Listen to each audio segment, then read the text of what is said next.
Oh, that's very exciting. Do it. Should All I? right. Should I be Kind of saying looks like stuff as mine well? is lower than yours. Oh, that's yeah. Fair Huh. enough. How about that? How about that? Wow, a twist. Uh, tr- Okay. Well, I think it should be all right. But yeah, you look great and I look low, but Thank you. I'm glad. I'm always happy to look great. it's fine. All right. So let's get it started. Would you like to be referred to as Rustage, as Daniel, as something else? I mean, Rustage is fine. Rustage is my last name, so Okay. All right. so Cool. it's still kind of my name. So it's your name, yeah. Yeah. All right, cool. Well, Would you prefer to be referred to as Mega Ran, Mr. Ran, Mr. Ran? the hero Mega Ran? No. Ran, I think is okay. Ran? Yeah, I like Ran because it's nice and short. Yeah. Ran? Just Ran. Just Ran? All right, let me make sure my phone's off. Okay. Lord Ran? Lord Ran, I like. Lord Ran, yeah. That's it. Lord His Royal Ran. Highness. That is the new moniker. All Count right. Ran. Let's see. All right, check. All right. Okay, let's get started. Ladies and gentlemen, boys and girls, those beyond the binary, thank you so much for joining us for today's special episode Whoa. of Special. Random Encounters. You It's say that special every because time. I have a special guest. That's me. I'm a Yes, special guest. My guest is here. Let me introduce Hello. you. Oh, okay. Do that. My special guest is a rapper. Oh, gosh. Yeah. High praise. It's what the world needs. A rapper. Not just any rapper, but a very accomplished, intelligent, Whoa. amazingly profound, and dope rapper from the surprised. UK. Thank you. Please. Those are actually welcome. high compliments, which is Well, just surprising. Surprising. Thank you very much. Hello. Well, I'm speaking to Rustage right now. Rustage, how are you? I'm great. I'm good. Awesome. Where are you right now? I am in the world or in London? Okay. All right. London, England? Or do you mean like I'm in my sort of studio room space? No, in the world. House. Okay. You are in London. Are you born and raised in London? Yes. Okay. That's me. English boy. Nice. So, Rustage, I first heard of you a few years back on the YouTubes from your very awesome raps. Typically, I think what I had heard was some anime raps at first, and I was like, whoa, this guy's very dope. That's surprising because initially back then I was garbage. Well, I don't know if it was like day one, but it was at least a couple years ago. Anything from that wasn't from this year is garbage. Wow. Like 2021? Really? Yeah, it's got to be 2021. I've made some decent songs this year. Before that, garbage. Nothing. But the first UK-based rapper of the YouTube variety that I'd heard of was Dan Bull. Yeah, of course. And Dan Bull is considered like the OG to a lot of folks here in the States. Is it like that in the UK as well? Well, he was my personal inspiration when I was a child. Nice. Like I was like 11 or 12. I was listening to Dan Bull, and yeah, like if it wasn't for Dan Bull, I probably wouldn't be doing what I'm doing now. He's definitely one of my major inspirations, which is really crazy because now he's my friend, and like I've been to his house. For people to go from like heroes to like friends and contemporaries, it's a fun journey. It really is.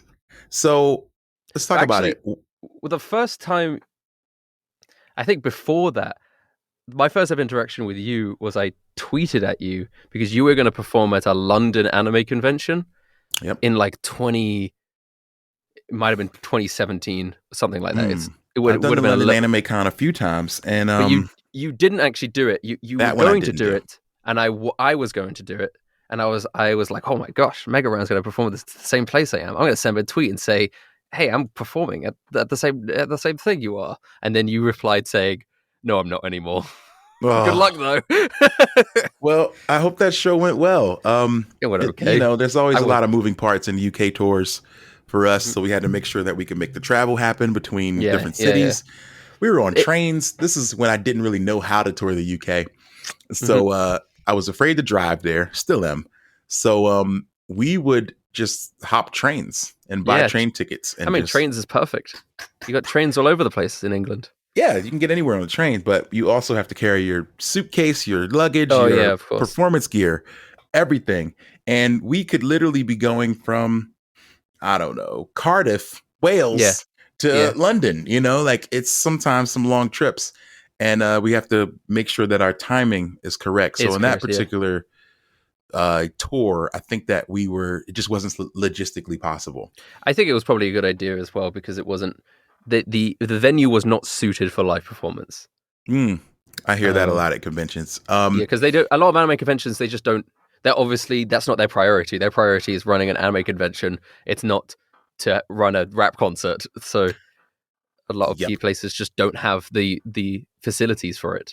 No, now I have to start writing them out like contracts and writers and be like, hey, do you have a sound system? Do you have a microphone? Do you have a person who is like experienced with sound, who will not leave the stage area to go and watch the masquerade, which is going on at the same time as my show? That's the other thing. They always put it at the same time as the other big event. Literally that my performance was at the same time as like the cosplay competition. Yeah, I had to put that in my contracts now, that I don't play at the same time as the cosplay competition. Cosplay competitions, yeah. It's the reason everyone's there. Yeah. It's like there's only a few big events that people do at I haven't performed at a convention in a while because of COVID. Yeah. And I'm looking forward to doing it again next year, now that I'm actually good.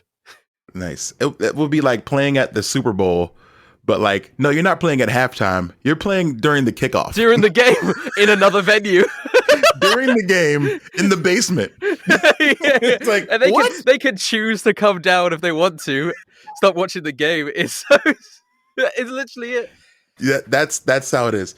So yeah, I had to. That was a bit of a tough, I would say, transition for me, going from like small club shows to playing anime conventions, where it's like, man, there's so many people here, and it's like, well, they're not necessarily here to see you. So calm down. You are a thing for them to do if they don't want to do the main things. Yeah. So because they may just want to go to the main cafe, or they may want to go to the arcade. A lot of conventions don't know where to place rap things time-wise, because what they tend to have is they have like late night raves and then midday music performances, like singers and stuff. And for a rapper, it's like, well, it's neither a late night rave, nor is it like a sit down music performance. But you're either put in either one of those two categories, and it doesn't really work out. And a lot of the times you'll end up performing in front of a bunch of people who are like sitting down and just watching you, like it's like a classical performance whilst you're trying to do your rap show. Yep. And that could be very like tonally mismatched. Oh, absolutely. What you're trying to provide. The first convention I played at, I think they had like a karaoke machine set up. That was my sound system. They were like, yeah, just plug up to this and just start rapping. Just rap. And I'm like, oh boy. And it was like in an auditorium.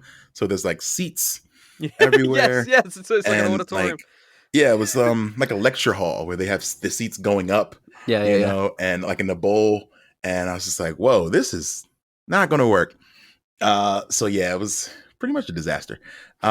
So I have seen conventions slowly kind of adjusting to the different styles. Yeah, I think they will, especially because kind of this whole nerdcore stuff is gaining traction in that sort of community. Oh yeah, with like anime and stuff. I'm glad you mentioned it. So when's the first time you heard the term nerdcore? Oh, I must have been very young. Right. Listen, what I've done is I've compartmentalized nerdcore in my head now, and I've sort of like I have it. I always sort of refer to it as like two waves, like first wave nerdcore and second wave nerdcore. And I don't know if you think the same way, but you obviously, you guys, you had your big old nerdcore pioneers, and you had a lot of, you and MC Lars and Front a Lot, and all people I listen to. Obviously, I listen to your music. No, thank you. I like Sumi Masen. I don't know why I like that song a lot. I really like to even said it. It's always in my head. It's a very silly song, but it was very fun. It came to me being in Japan and always being in people's way. Yeah, exactly. It's like, oh, I'm always in the way. It felt to me. I felt that. But then there's like the second wave, which is like the more YouTube orientated ones that kind of came later, and they kind of have different audiences, but they're the same. They're just rapping about nerdy things. But we're all branches on the same tree. I remember I was at an anime convention, and I was quite young, 13, 14. I'd already known Dan Ball by this point, but I maybe didn't know the term nerdcore. But someone on their phone was like, "Hey, you should listen to this." And I was like, okay, great. And it was this guy, and he was rapping over, I think, a Mega Man beat. It was you. I was just saying it was you. He showed me you. He was like, oh yeah, this is really cool. And I think that's when I knew the term nerdcore. But I think I lumped, back then when I was a kid, I would lump nerdcore in with stuff like Professor Elemental and like things that are like chap hop or any sort of like alternative hip hop in that way. Even someone like Doc Brown, who's like a comedy rapper, people like that, I just lump them all in the same sort of vein in my head because I was a kid. But I think obviously my first exposure to that was Dan Ball and I guess before I started rapping about video games and before I started rapping about anime, I used to, when I was a kid, I'd say about 13, 14, I used to rap about something else, which I feel like in every interview I ever done, I have to bring up at some point because people always ask how they got started. But I used to, do you remember the show, the whole My Little Pony thing? Yeah. Yeah, I used to do raps about that. Wait, you were a brony rapper? Yeah, back when I was like 13, 14, so it wasn't as bad. That's amazing. Right? Were you the only person doing this? Brony rap? No, brony rap was actually surprisingly huge. At least brony music was surprisingly huge. Mm-hmm. It's how I got my start. I don't think there's many brony rappers that are still doing stuff. Some of the brony musicians, like the Living Tombstone, and he's the biggest name I could think of. There's a couple others who were brony musicians and now are just like regular musicians. The Living Tombstone is obviously the biggest name because he's huge. Mm-hmm. But there are other brony rappers like Mike the Microphone and others, and a lot of them have not really continued rapping. But would you still consider that nerdcore, rapping about? I mean, it kind of is. Absolutely. Yeah, it kind of is. So if that's the case, then I've been aware of nerdcore, but never called it that since I was really young. Wow. So you didn't start like a lot of rappers where you were just trying to emulate what you thought rap should sound like. Oh no, the reason why I started rapping was because, and I've told this story many times, it was because I was a kid, I was about 12, and there were these two people in a Skype call, person A and person B. Person A was rapping really badly, and person B said, your rapping is so bad, even Rustage could rap better than you, because I was a kid. Like they were using me as a butt of a joke. And I was like, maybe I can. I'd like to try. And I performed my first ever rap, and it wasn't that bad. And some people just encouraged me to keep going, and I was just doing it for fun. So you were challenged in a way. I was challenged in a way. What do you mean? Yeah. What do you mean? What do you mean? I'm not that bad. I'm not. And then boom, it happened. It just started so talk about the moment that rap became I guess if I could say the career, I guess the the vocation for Rustage. Was there a moment? Was there a series of moments where you were like, this is kind of paying better than anything else, or this is this is keeping me. Okay, so that was what it was for me. I'll tell you mine afterwards, but I'm curious. So what was that moment like, or was it a series of moments?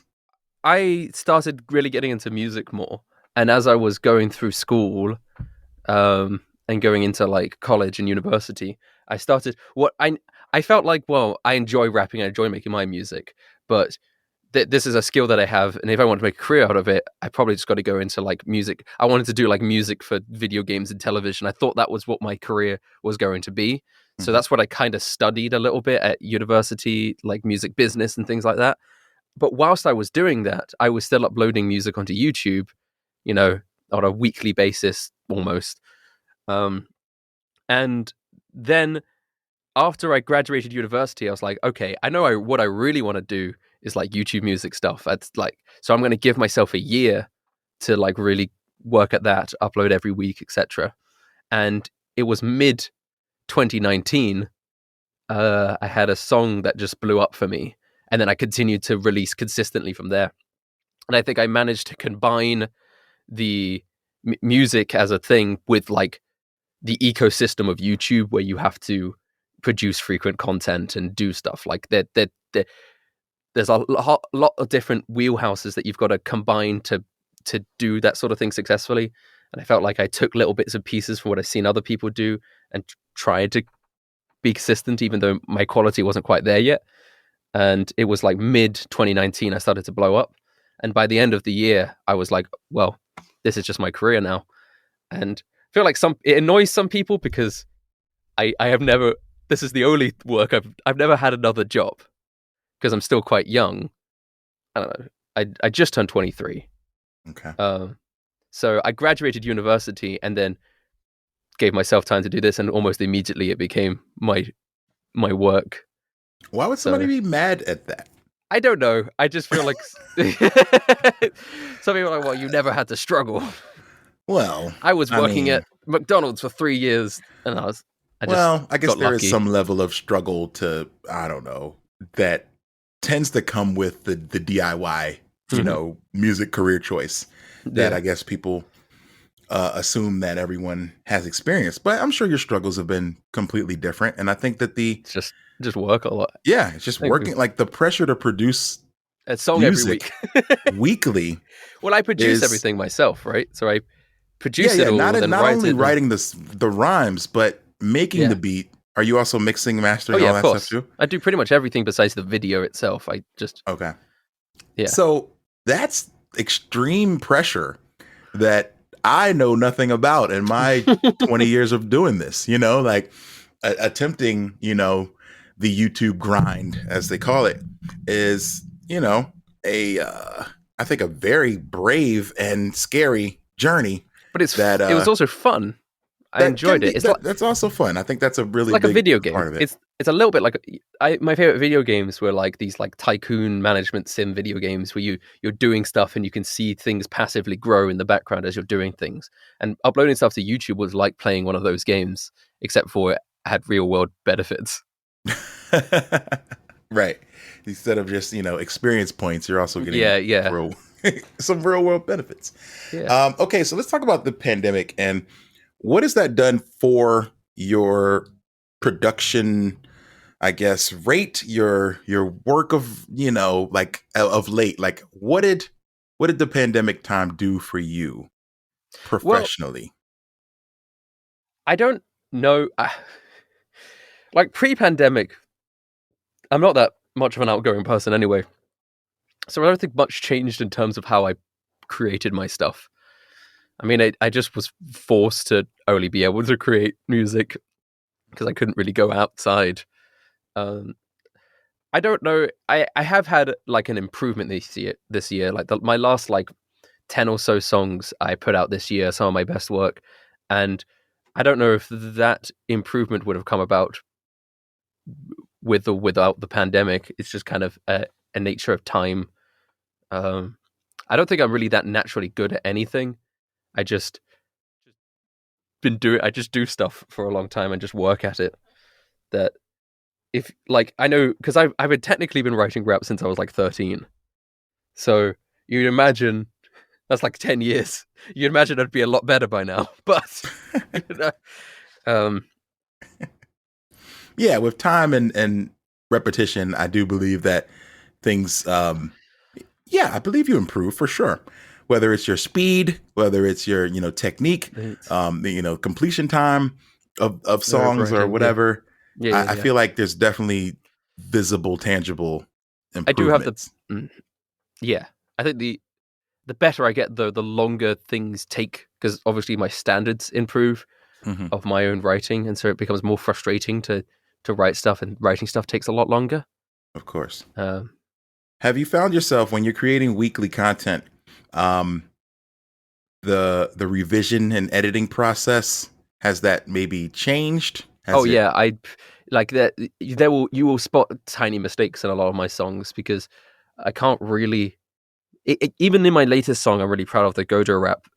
That I don't know if you probably haven't heard it, but there's this one bit where it pans to left and right, but I think I forget to like cut out one of the instruments properly. Like when you cut off the instrument, but you haven't quite cut it right, and it plays like the little bit of the sound of the next drum or something, and it's just like a like noise, like the uptick into a drum.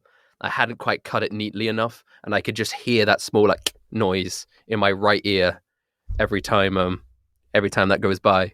And there's lots of small things like that gonna happen that the layperson probably wouldn't notice. Oh yeah, of course not. It's gonna eat you up, but they're not gonna notice. But it's reassuring because I listen to other people's songs who do the same things, like Fable, for example, and I sometimes hear small things like that in his music, where like a mouse click. That's a good example. Yeah. And it just kind of a little bit reassuring.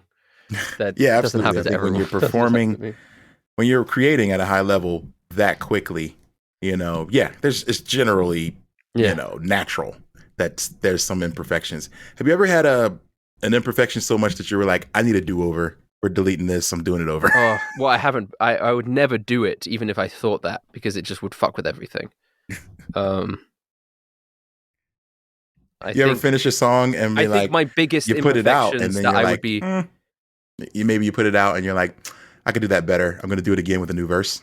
I just can't. I just don't have the time to do that and dwell on stuff like that, because it's if I release a song and I'm like, oh, I could have done that better, I just have to be like, well, I'll just make the next one better that comes out next week. But I think my biggest issues is when I've mispronounced a word, and there's my Ichigo rap, which sucks anyway. The whole song's bad, but I released it back in 2019, I think. The chorus of it, huh? I think I heard that one. Oh, okay. Yeah, I heard that. I'm so sorry. I'm making a better one this year at some point, but the chorus of it, I repeat the word bankai, hit it with the bankai, but I pronounce the word wrong. I pronounce it bankai, which is not how it's pronounced. And just pronouncing a word wrong is kind of fine if it's in the verse, but the whole chorus is me repeating the word over and over again, and I'm pronouncing it wrong every single time. And that just pained everyone, and I hated it, and I just can't listen to it. So it's probably one of my biggest mistakes. And that's because I read the manga. I didn't watch the anime. I read the manga. Yeah. And I just didn't really think about it. Oh man. That's why songs like Sumimasen, I have my Japanese friends look over them. Yeah. Well, that's what I do now. That's what I would do now. Am I pronouncing this right? What's that? Right, yeah. So yeah. I think that's a good rule of thumb. So I normally This interview has not gone like they normally go. Oh, I apologize. We don't talk about you've kind of hijacked it, but that's okay. No, I apologize. I'm so sorry. What are we supposed to be doing? Derailed. It's all good. I apologize. No, it's fine, dude. Normally we talk about what you're into. So I ask your power rating, PWR, which stands for playing, watching, and reading. Reading. So what is Rustage playing right now? Right now, or just in my life? I don't mean at 1:41 p.m. on the 6th. No. I mean, do you mean like a game that I'm currently like in the middle of playing, or do you mean like what is my favorite game? What are you playing right now? Okay, right now? Oh, fuck. Shit. A lot of games. Oh, Crusader Kings 3. I'm going to say that. Crusader Kings 3 is my big game that I'm most invested. Do you know that game? No, I don't. It is about it. It is a grand strategy, I guess like a medieval king simulator strategy game. And it takes place in, you got to look it up. It looks like you're looking it up. It's one of those like strategy management games where you play as a king in like 1066. You could play as you could play as a duke or a count. Or I could play as like a duke in the Kingdom of Poland, and then use espionage and democracy and warfare to make my way into the Emperor of the Holy Roman Empire. And it's a lot of fun, and there's a lot of different ways you could play it. Wow. Yeah, it's my kind of game. Okay, sounds really cool. In terms, I do want to say my favorite game of all time is called 9 Persons, 9 Hours, 9 Doors. It's a DS game, and it's underrated. It's very fun, and yes, it's a game where you're trapped on a ship with 9 other people, and it's a sinking ship, and there's like escape room puzzles, but you're trying to figure out why you're there, and Wow. Okay. I've never heard of that either. All right. So yeah, you put me onto some new stuff. It's quite an obscure game, but yeah, That's it's good. cool. All right. So what are you watching right now? Watching right now, not a lot of stuff I'm watching per se. I'm going to say Taskmaster, the UK show Taskmaster. I'm watching through all of the seasons of that. Kind of rewatching some of them, but then watching some for the first time. If you don't know what Taskmaster is, do you? I don't. It's a British show where you get a bunch of comedians, and they have to perform various tasks that are set for them, and they're kind of like stupid stuff. Like they'll have like a mayor of a town in England. It'll be like the task is impress this mayor, and whoever impresses him the most wins. or it's difficult to pull. Draw a picture of a horse whilst riding a horse.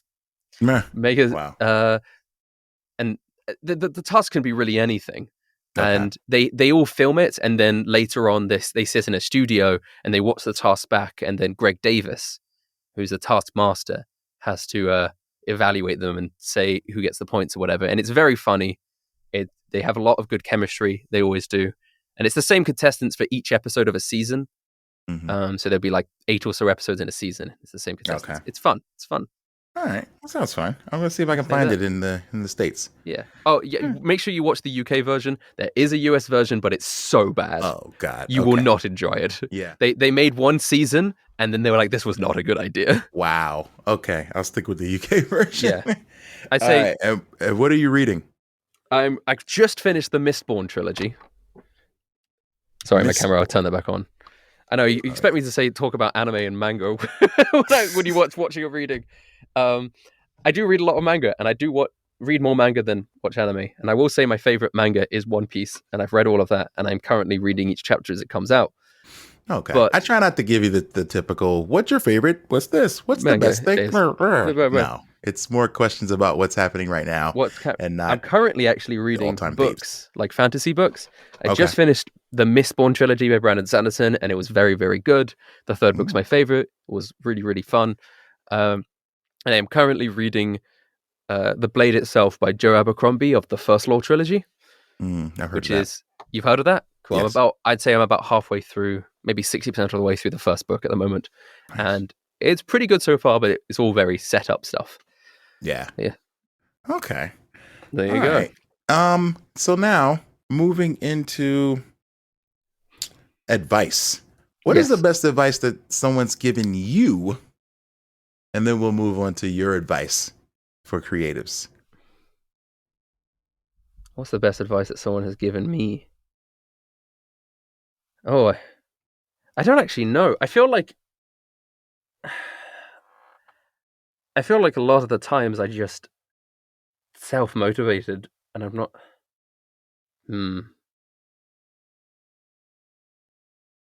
Because I don't think there's any piece of. I'm sure people have given me advice and it's been good, but there's no piece of advice that immediately springs to mind. Like, oh yeah, that's what I shaped my life around. Yeah. Well, you're in a very, very interesting and interesting position where your vocation is not one that a lot of people can understand or relate to, let alone advise you on. There's probably only a handful of people who do what you do, and at a full-time level that know. So there's not a lot. I feel like what Nerdcore is doing today is definitely traversing a lot of uncharted land. Yeah. And to me that makes it very exciting, because there really are no limits. And I think that when we speaking as the old school Nerdcore guys came up, we kind of knew that there was a ceiling. It's like, well, we know that you'll maybe get 100 people into a building, but you won't play like Madison Square Garden, or you won't get a Grammy or anything like that. But I do feel like we're at an age now where there are almost no limits. Every day I see a friend of mine, charting on Billboard, charting on iTunes charts, charting on, million plays on Spotify, so there are. As we transition more into a digital age. Oh yeah. I think that moving towards, the digital age has benefited, online, of course. producers Yeah. It's like now we're playing on our own field. It's not like we got to play away games all the time. Yeah.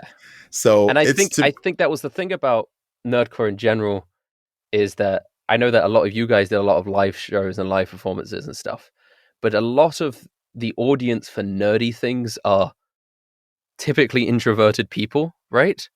And utilizing the platform that those introverted people are more likely to be on, which is just the internet, it is kind of like beneficial. Oh yeah, and we didn't. It's interesting to think that like we didn't. No one fathomed that back in maybe the early 2000s. Mm-hmm. It's like, yes, we're all computer programmers. Everyone's on the computer. Everybody's online, but there wasn't necessarily, at least for a lot of us, the idea was if you're a rapper, you play live rap shows. Yeah. You put your hands in the air like you just don't care. Like live rap shows are what rappers do. So I think a lot of us kind of found that to be like maybe the easy path, or so the path that made the most sense at the time. The path that you knew. It's the path So it makes the most sense because that's what we're familiar with. The path I knew was always online content creation, because I grew up with YouTube, and I grew up with that sort of thing.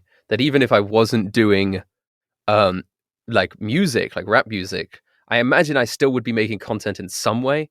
Like if my passion didn't evolve from music stuff, I imagine I might be one of those people who's making like video game reviews or doing, any sort of YouTube content creation. I probably wouldn't have been as successful with it, but I would have still done it because I like creating things. Gotcha. So you haven't seen any sort of a slowdown in your process through the pandemic and quarantining because it's already what you were doing. Yeah, that's just what I was doing. Yeah, so it kind of worked out. Like I always say the same thing to my wife. Like, well, as long as the internet doesn't go out, my job will continue. Yeah. Yeah. Like as long as there's internet, I'll be fine. So yeah, I think it's a motivating story. It's a positive. As many times as I talk to creators, they're like, man, I had this plan and this plan for 2020 and this plan, and then the pandemic said, well, no. I did have a plan. Like I was going to perform at a convention in 2020, a pretty decently big anime convention, because it was the person who ran the convention was just a fan of like this anime rap stuff that he had found, and he wanted a bunch of us to perform at his convention. It was pretty decently big, and obviously that got cancelled. But I'm sure those opportunities will come up again. And oh yeah. And so now that things are opening back up, I'm not sure how they're doing in London, but things here are at least for vaccinated folks kind of opening up, sort of normal. So how's that in London? I think it's roughly the same, but we'll see.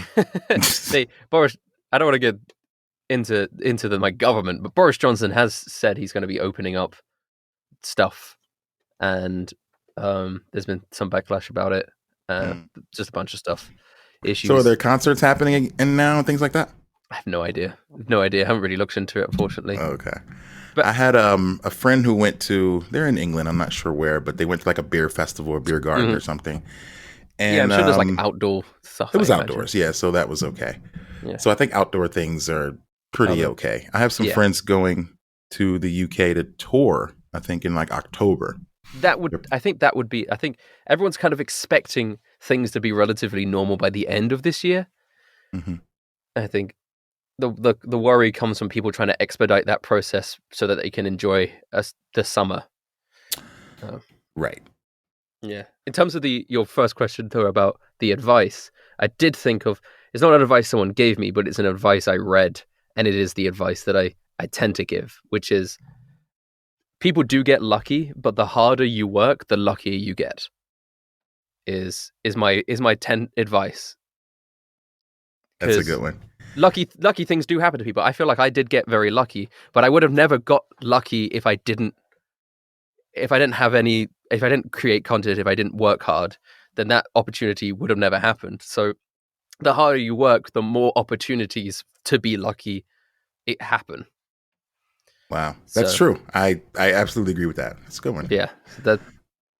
All right. So I'm going to end with some silly questions to get Okay. you out of here. What's the last meal you had at a restaurant? Oh fuck! I haven't been to a restaurant since. I know. At a like, restaurant. like if you knew this was going to be the last meal you had in a year and a half. Oh wait, it was when I was in Japan. Then I was literally in Japan right before COVID happened, Mm. and then I came home, and then it was COVID time, so I didn't go to a restaurant. So it would have been the last thing I ate whilst I was in Japan at a restaurant, which I imagine was probably just it was probably just ramen. There you go. That's a great last meal. Yeah. Uh, have you ever rode a horse? No, I don't think I ever will. If that was a follow-up question. Nah. No. All right. Most of these are outdoor questions, and nobody's outdoors. So You can still. I mean, I've been outdoors for the majority of my life. yeah, that's true. Certainly these It's last just 2 years. now having to think back for a year and a half. Would you relive high school if you could? No. Why would I? I don't think anybody would. Well, there might be some people who might. I never went to high school. I went to secondary school. Well, fair enough. That's different. All right. Are you a gatherer or a hunter? I play Magic the Gathering. Mm-hmm. So you don't play Magic the magic. Hunting. I would. Oh fuck! In what way?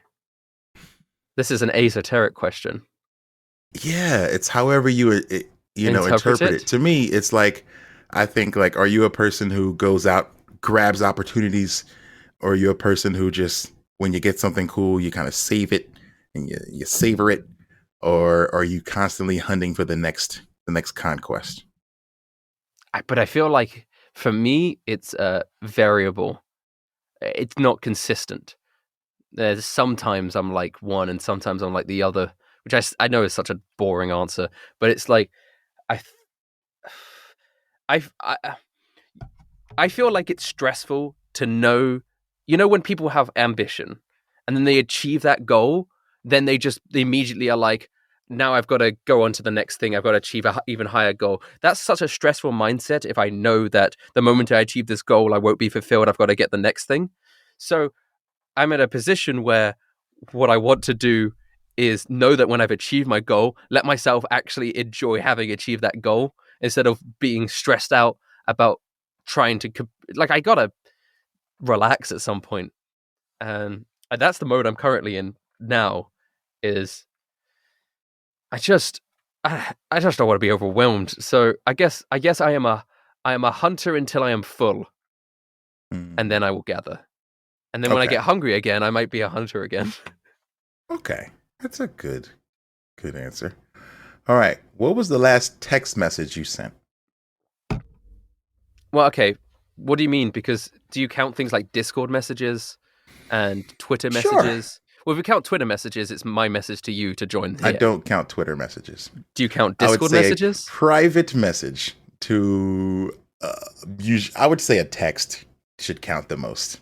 Thank you for asking for clarity, though. Well, but I mean, literally all of my texts, I don't text people. All of my texts are like from companies being like, your package has arrived. I'm going to say let's go you sent, and let's go I love how this it's such into a difficult question. It is, because I don't know what specifically. Oh, I guess it would have been if we're counting Discord, it would be me messaging this group chat of Discord saying there should be a hook, I think. It's not a cipher, but it does need work. Cutting in half would make the whole song too short. I think I just need something different and more interesting for the second half. I think I might do a second half that will involve everyone. There you go. Okay. All right. Now we have to wonder what that's about. Well, we know it's not a cipher. All right. No. So I have to ask, because our collaboration was on a Cypher track, which I thought was awesome. You gathered a great group of folks, and Yeah. everybody killed it. Such a fun track. There's been a lot of chat on the Twitters about Cyphers. What is your opinion of them? If you want to do them, it's okay. Right. Okay, so I'll explain for maybe the layperson, or I'll give you further clarity for this question. So Cyphers are usually collections of maybe 4 or 5 or more artists on a topic. They all get together and rap, not usually with a chorus. Yeah, there tends to not be a hook. Yeah, so it's usually not a hook. It's just a beat and people rapping. You know, this comes from the very one after another. Yeah, oral tradition of hip hop ciphers where people just stood on the corner in a circle and everybody just spit their best verse. Yeah, exactly. So these ciphers are usually based in anime or we tend to do it where we manga, where each person represents a different character. Yeah, so people will pick a character, people pick a show or thing like that, and then we all get together, have fun, and it's basically a showcase. Yeah, so everybody just has their fun. So I really like the idea of having lots of different people on a track because I like hearing variety in different rappers. A lot of the songs I really liked when I was younger were, I don't even know if they were ciphers, but they were like big projects with lots of different rappers on them. And I like how they would, and I actually preferred having the shorter verses and switching between people quite frequently. I know a lot of people don't like that, but I really like that. And I made some kind of pseudo ciphers before I did the whole anime ones. I had a song called Fireball that had 9 people on it. And then I made an anime cipher, my first anime cipher, which was the Akatsuki one. And it was a lot of fun, but there also is a very popular concept. People really liked it. People like these things, and people could tell that they're popular. And so I kept making more and more of them, and they're fun, and I like them conceptually. I think now I don't like them as much because I prefer songs. I prefer songs with a chorus and the whole aspect of going to a song. And also with a cipher, I'm putting too much of the quality of the song in other people's hands. It's a little more stressful. Like I'm only doing a little bit of it, like the instrumental and my verse. Like 90% of the track is other people, and like if half of them don't do that great of a job, then that's going on my like it's a bit more of a stressful situation for me. But I think ciphers are cool, and I don't. If anyone wants to make a cipher, it's a fun thing to do. But I will say that,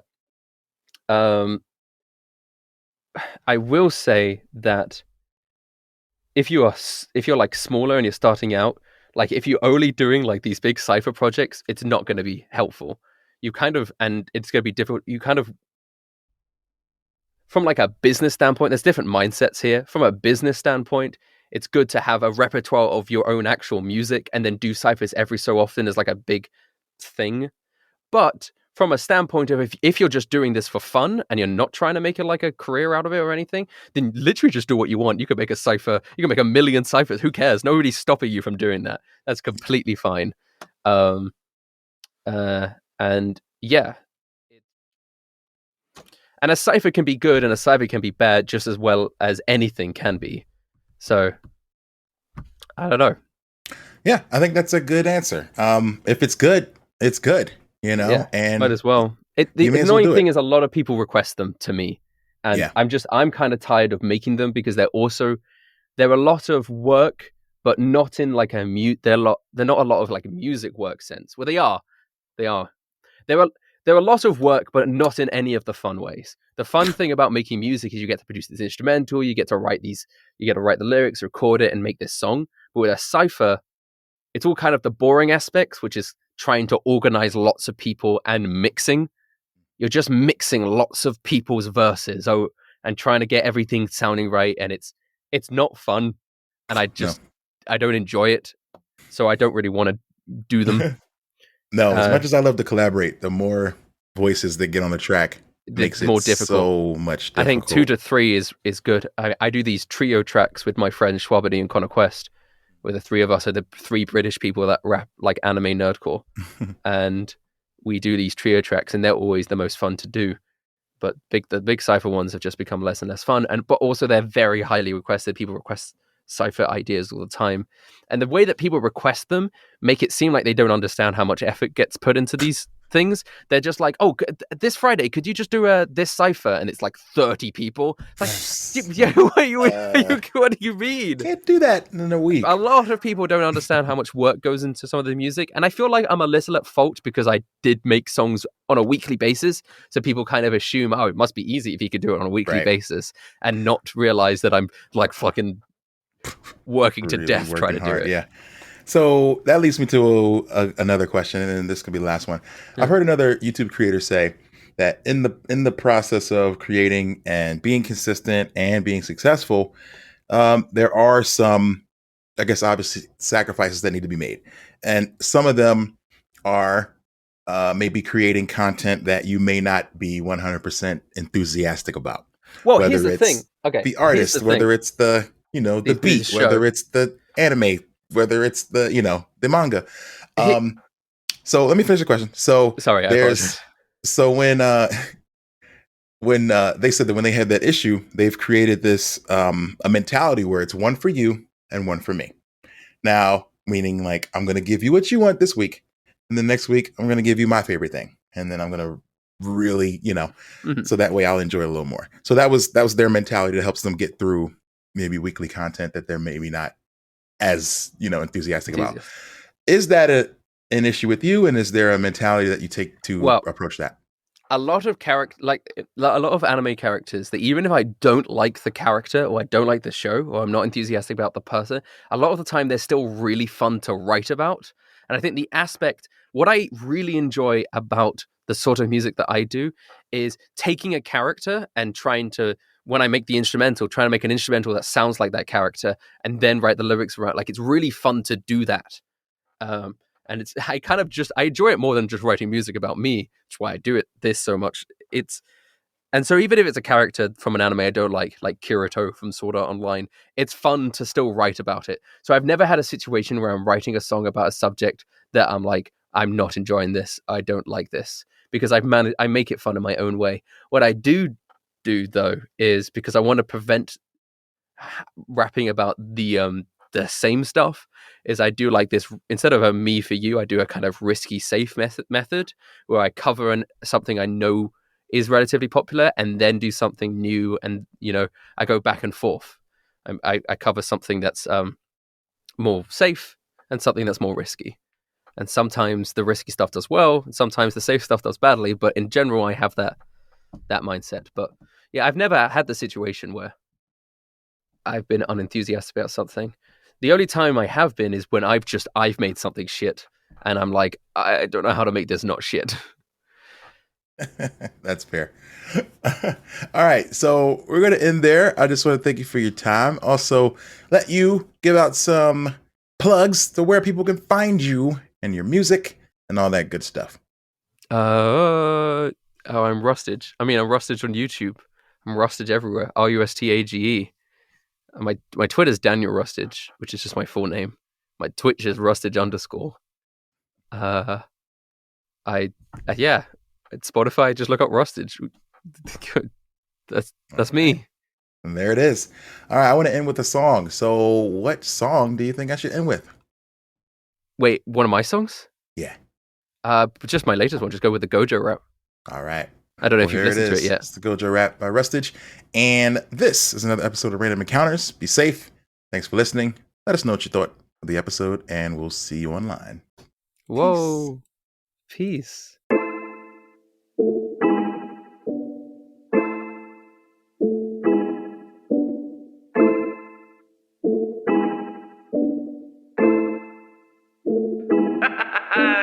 Gojo, I'm a pop by like hello, oh no, ain't afraid to die then let's go Jogo, body out to vibe like Keno, get a souvenir that's a good memento, Mori, there's no story, didn't even know it would get so gory, I'm a folding up like laundry, look at the red on the walls like it's Balamori, bitch, I'm turning the table like synthesis, I got these hunting me like I'm a clitoris, flow is so intricate, no I'm definitive, powers like Mugen, my roster is limitless, or is it infinite, maybe unlimited, so many titles, don't know what my image is, cause I be leaving them dead or an invalid, fuck those above me, they're cowards and hypocrites, Papa cat a pedal hotter than a kettle magma, pedal to the meadow, I be leaving them with asthma, you are not a vessel, you don't even really matter, on another level, do you even read the manga, huh? I don't even anger her, you are all amateurs, cussing me how they be loving me, he'll take his shots like a camera.